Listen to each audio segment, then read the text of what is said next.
Hello everyone, I'm Kathleen Pelly. Welcome to the special omnibus edition of Journey with Story, where you can listen to all of this month's episodes in one single sitting. Oh, mums and dads, and all of you grown-ups, you might be interested in a little handout that I have available on my website that gives you lots of tips on raising kids who love to read. Of course, I know you're interested in that because you're already sharing this storytelling podcast with your little ones. So go to www.journeywithstory.com and click on the Resources tab at the top. And you can also find the link in our episode notes. Now, let's take an omnibus journey with Story.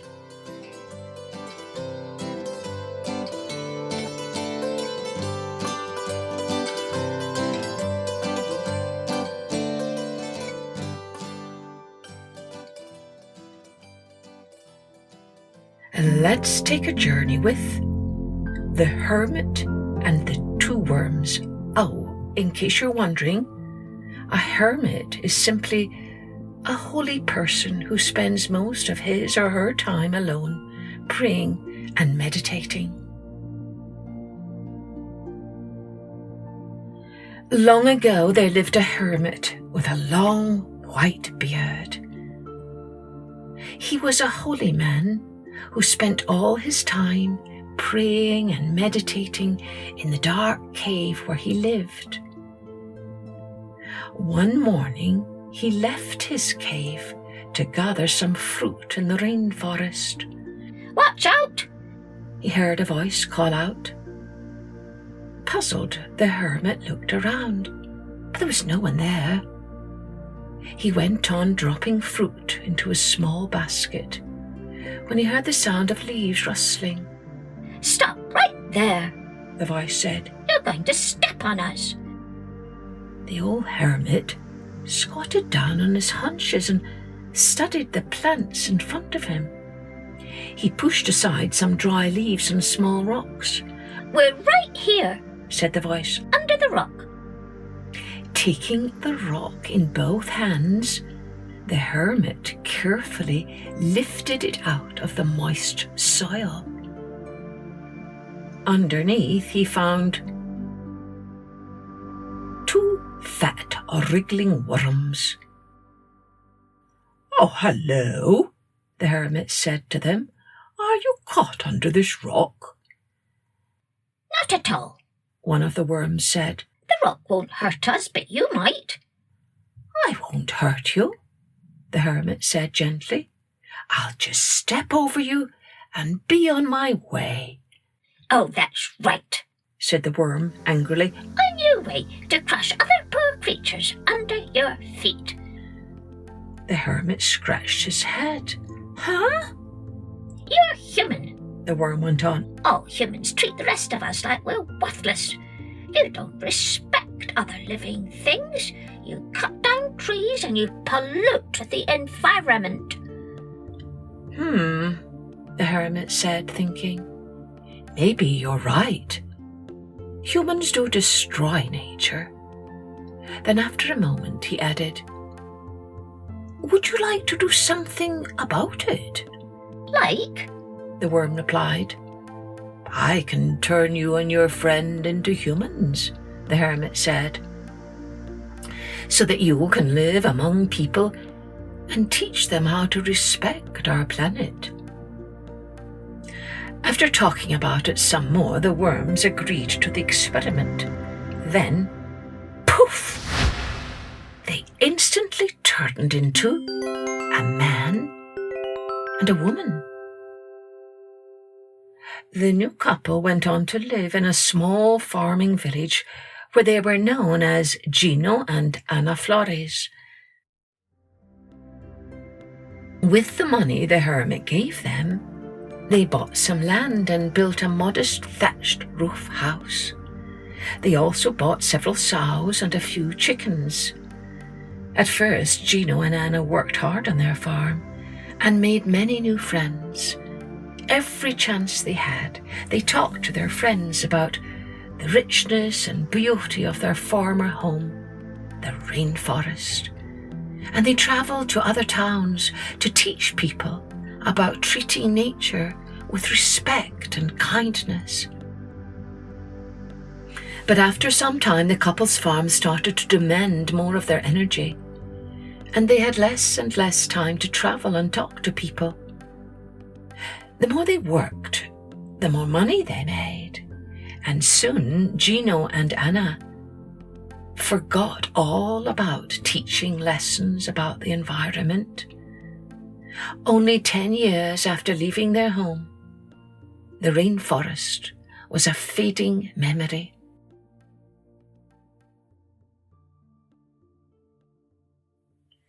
Gino and Anna eventually became the richest couple in the village, and they decided to cut down the trees on their land.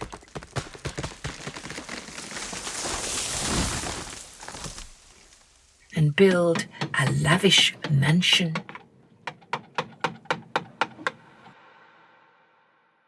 There they planned to have dinner parties for their friends.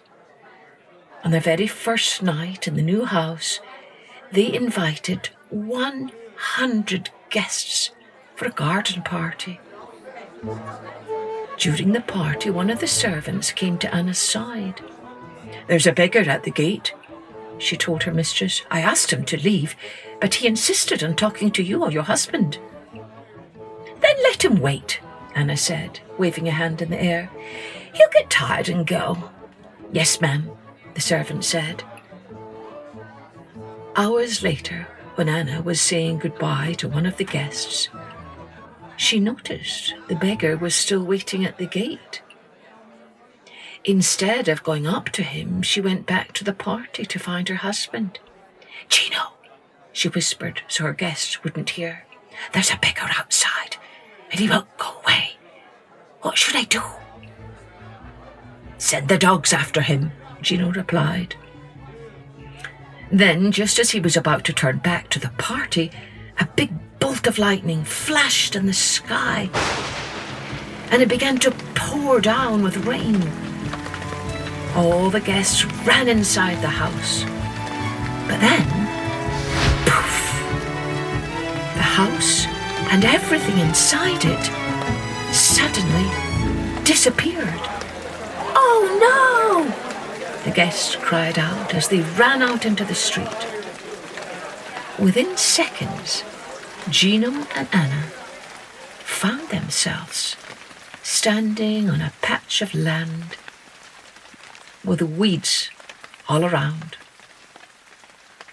"Anna," Gino said, guessing what might have happened, "do you think—" "That is right," said the old beggar as he hobbled toward them in the rain. "I am the hermit that turned you into humans 10 years ago." Anna immediately knelt before the old beggar. "Oh, please," she said, "please don't take everything away from us. We've worked so hard." "You," the hermit said, interrupting, "the very creatures that were angered by humans who did not respect the world around them." He raised a finger and shook it at the couple. "You have flattened all the trees around you and have kept your dogs in chains. You have forgotten why you're here. So now I must send you back." And in that instant, Anna and Gino were transformed back into two fat, wriggling worms.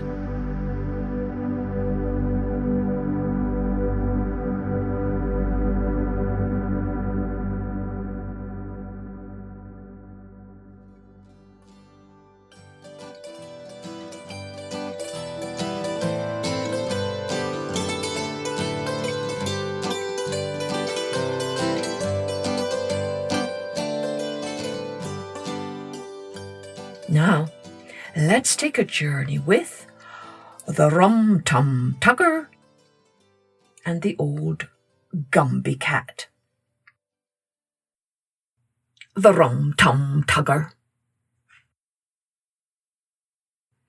The Rum-Tum-Tugger is a curious cat. If you offer him pheasant, he would rather have grouse. If you put him in a house, he would much prefer a flat. If you put him in a flat, then he'd rather have a house. If you set him on a mouse, then he only wants a rat.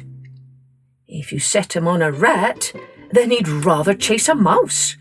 Yes, the Rum-Tum-Tugger is a curious cat. And there isn't any call for me to shout it, for he will do as he do, and there's no doing anything about it.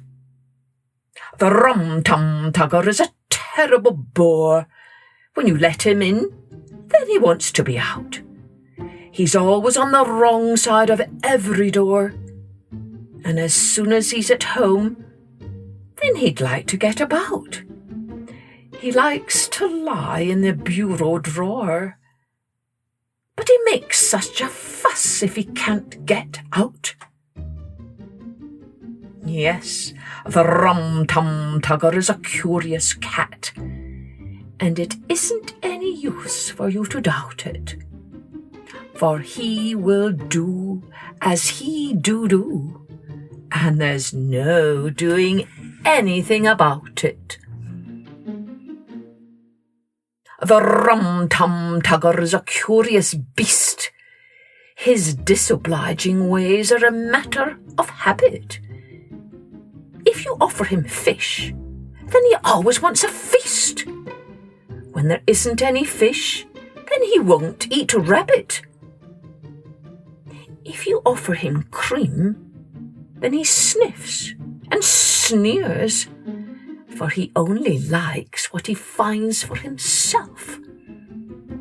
So you'll catch him in it right up to the ears, if you put it away on the larder shelf.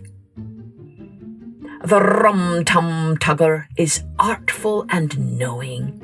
The Rum-Tum-Tugger doesn't care for a cuddle, but he'll leap on your lap in the middle of your sewing, for there's nothing he enjoys like a horrible muddle.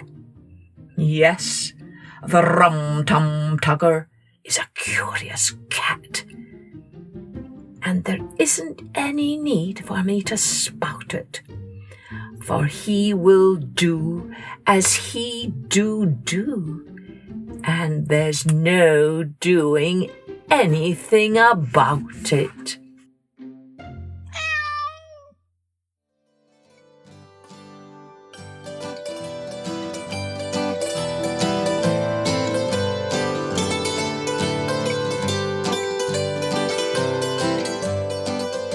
The old Gumby Cat.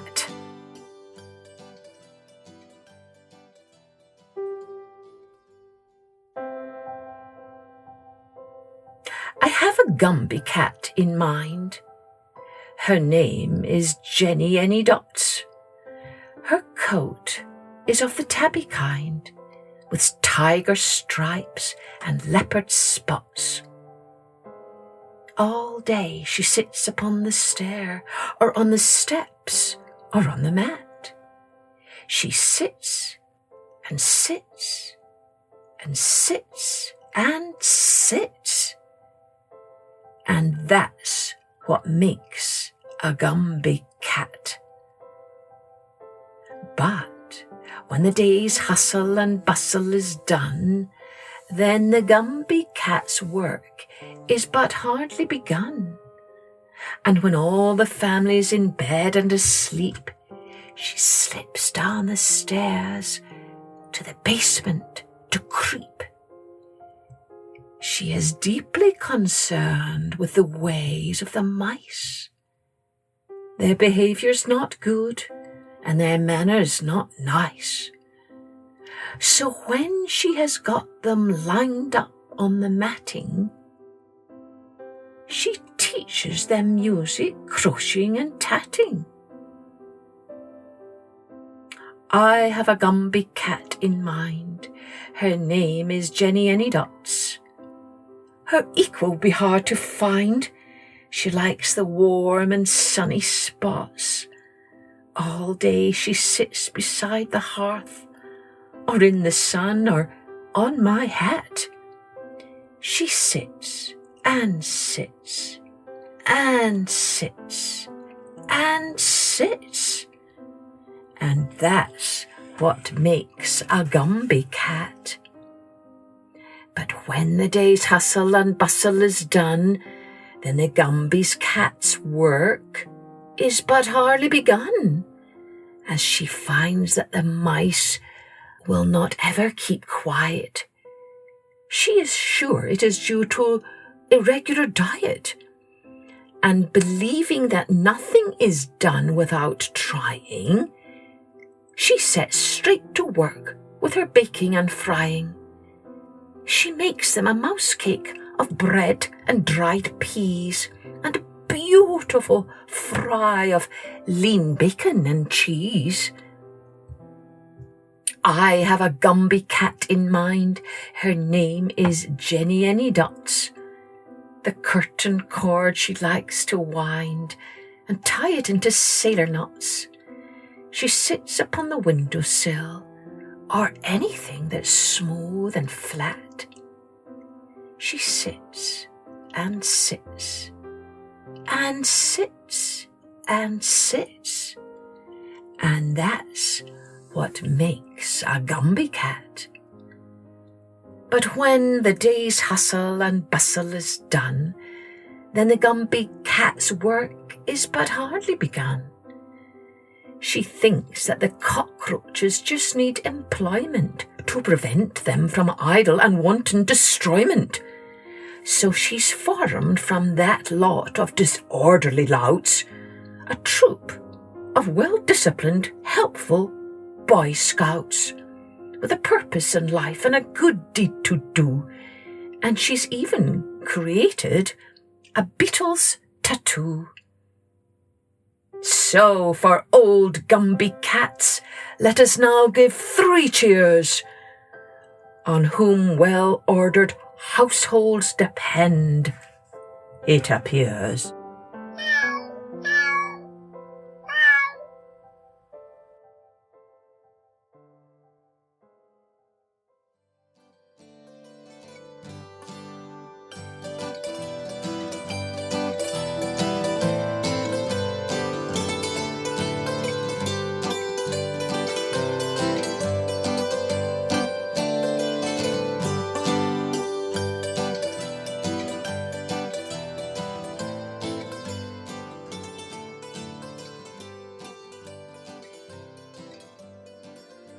Now, let's take a journey with Why the Sea is Salty.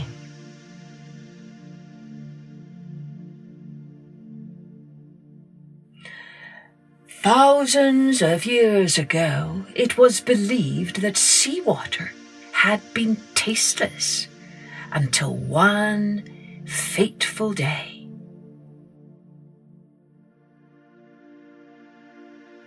It started like this.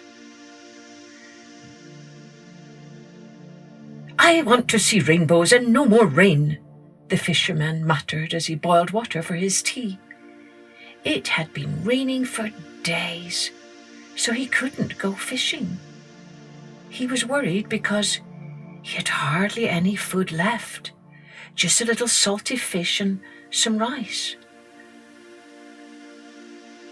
Finally, the sun came out, the sky was clear, and the happy fisherman hurried back to the sea in hopes of catching a lot of fish. The waveless sea was so calm and clear. "For sure I will have a good catch today," thought the fisherman as he cast his net wide into the vast sea. After a while, he pulled in his heavy net, expecting it to be full of fish, shrimp and crabs as usual. To his surprise, his net caught only seaweed and broken shells. The fisherman was very disappointed. All day long he cast his net on the right side, then the left, then in front of the boat. He waited patiently as he watched the seagulls flying in the sky and disappearing on the far horizon. It grew dark, and the fisherman decided to throw his net for the last time before heading back home. Soon he felt a strong tug. "Well, the net is heavy, I can feel it." But sadly he found nothing except a tiny golden fish shimmering under the moonlight in the dark green seaweed. The poor fisherman was breathless with disappointment. "I am the princess of the sea. Please let me go," begged the little fish. "Whoa! You can speak!" the fisherman cried in amazement. "Yes," the fish replied, a little impatiently. "I just told you, I am the princess of the sea. I'll grant you a wish if you set me free." "A wish? You will grant me a wish if I release you into the sea?" "Anything you wish," the little fish replied. The humble fisherman asked only for some salt. The golden fish swam away and soon emerged from the bottom of the sea with a salt grinder, which she gave to the good man. "As promised, here is a salt grinder in exchange for my freedom," whispered the fish. "Remember these magic words when you need salt." Slowly, the princess of the sea taught him the magic words. He thanked her for the gift and rowed back home as the golden fish happily disappeared into the dark sea. That night, before going to bed, the fisherman took out the salt grinder and started to utter the magic words. "Salt grinder, magic salt grinder, make me some salt, just enough for the day."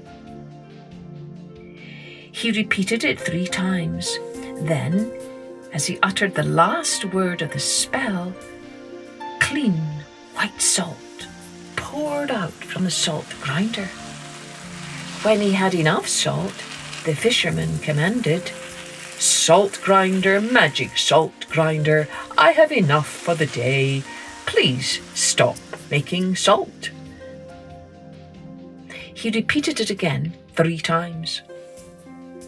Since that day, the fisherman made salt to sell at the market in exchange for his daily meals. He was also kind and made enough salt to share with needy families. It wasn't too long before a greedy man heard about the fisherman who became so well off overnight. He eagerly wanted to know where the salt was coming from, and he wanted to harvest the salt for himself.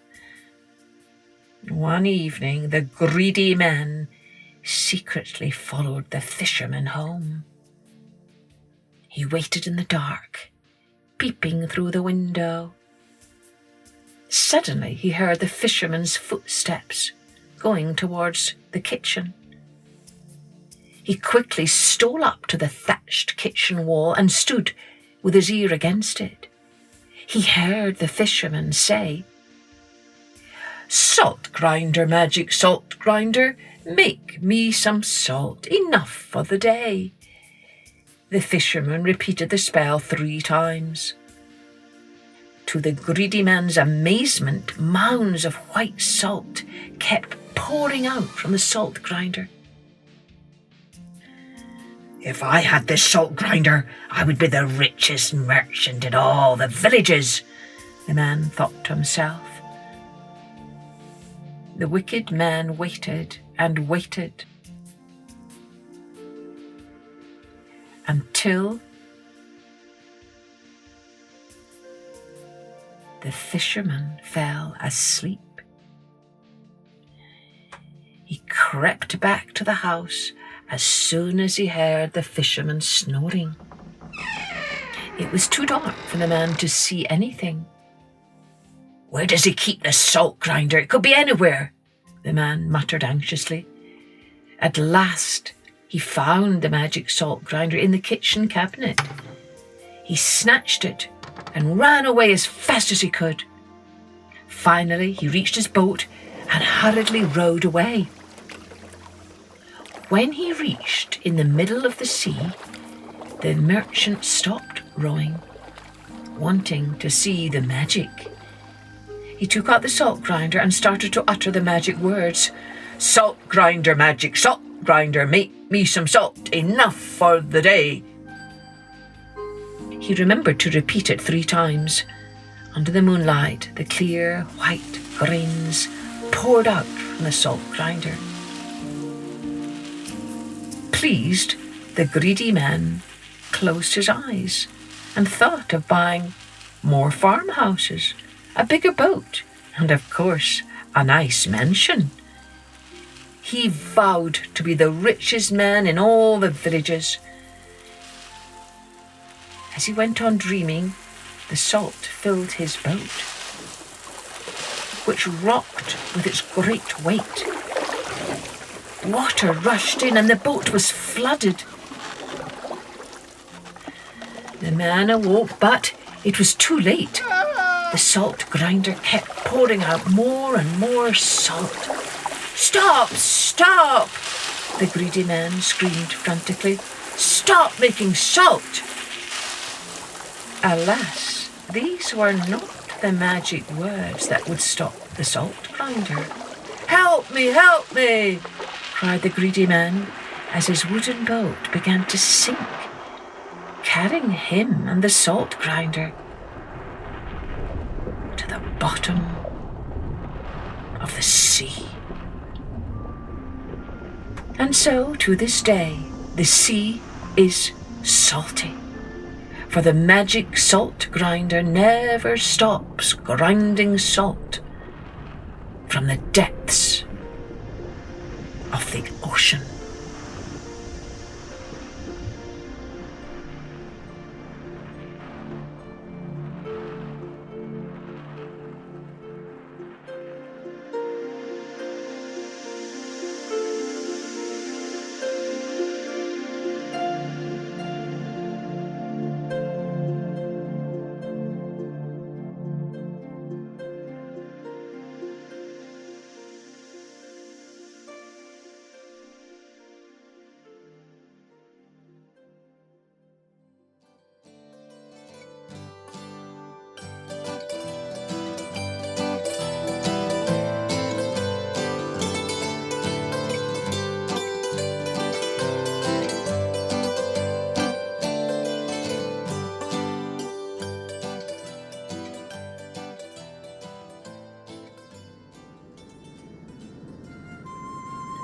Let's take a journey with the 4 winds.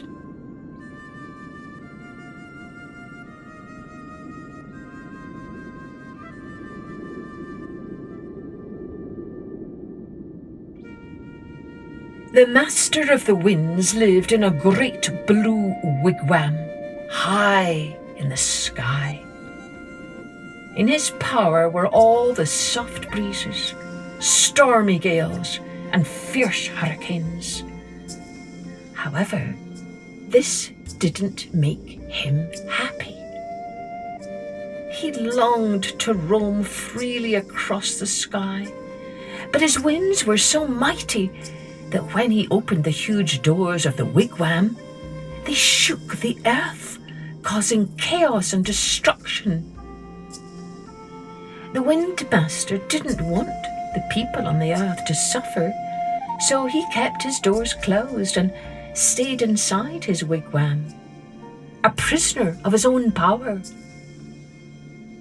Then, one day, the Windmaster decided to divide his power so that only one wind would blow from each door.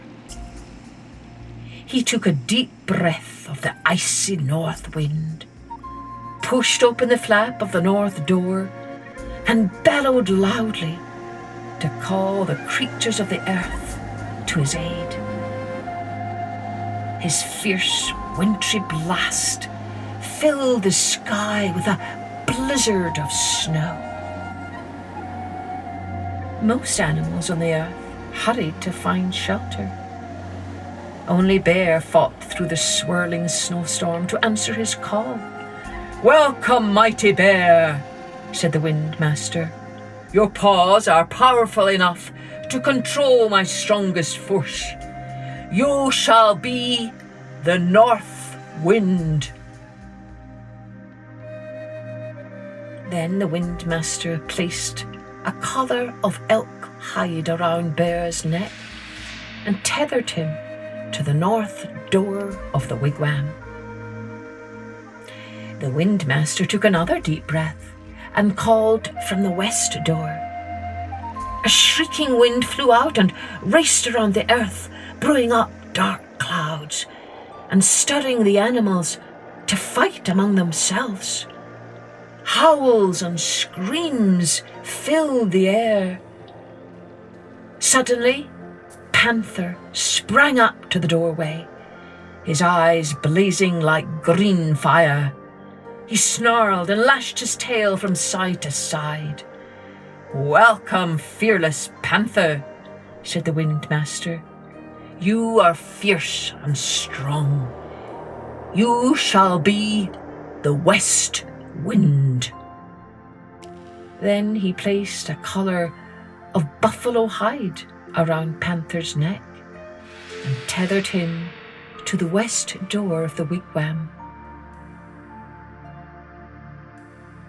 The Wind Master took a third breath.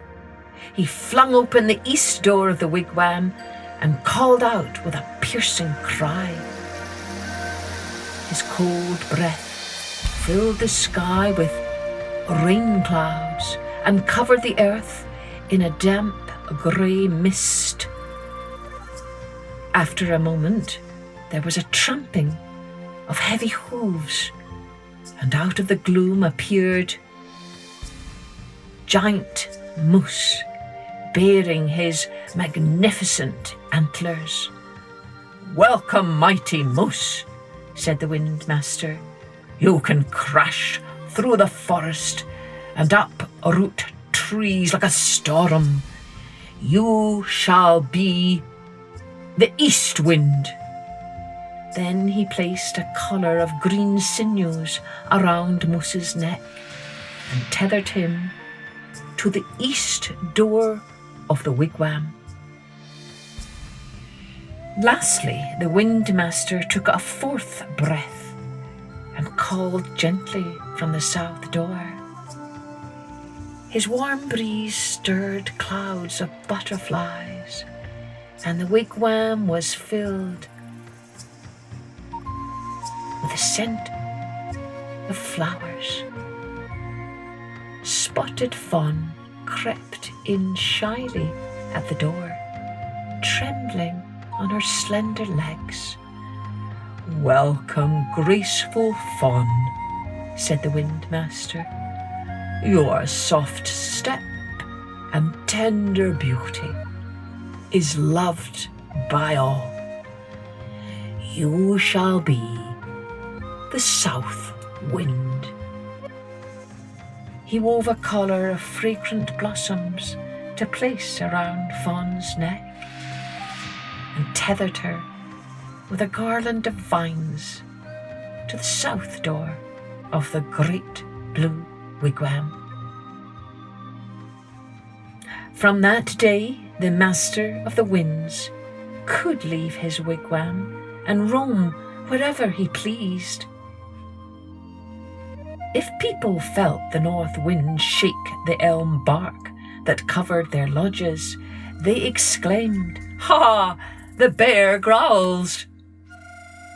If a sharp wind cried from the west, mothers told their children, "Hear the panther whine." When hunters felt the bite of the east wind on the trail, they muttered, Now the moose breathes hard. And whenever the soft wind softly rustled the pine trees, people whispered to one another, "Listen, the little fawn is greeting her mother."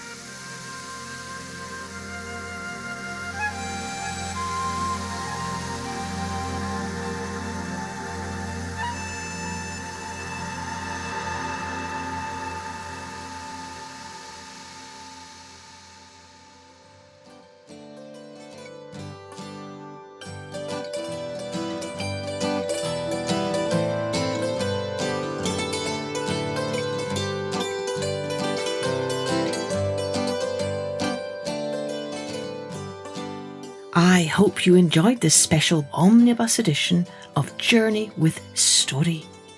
And don't forget, if you had a favourite story, do let us know.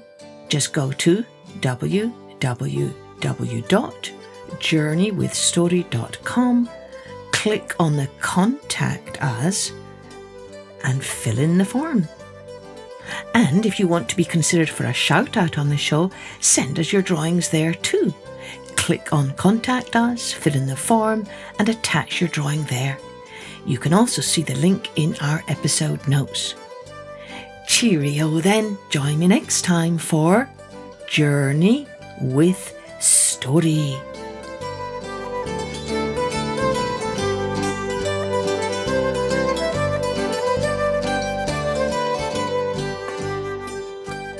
Music and post-production was by Colette Jonas.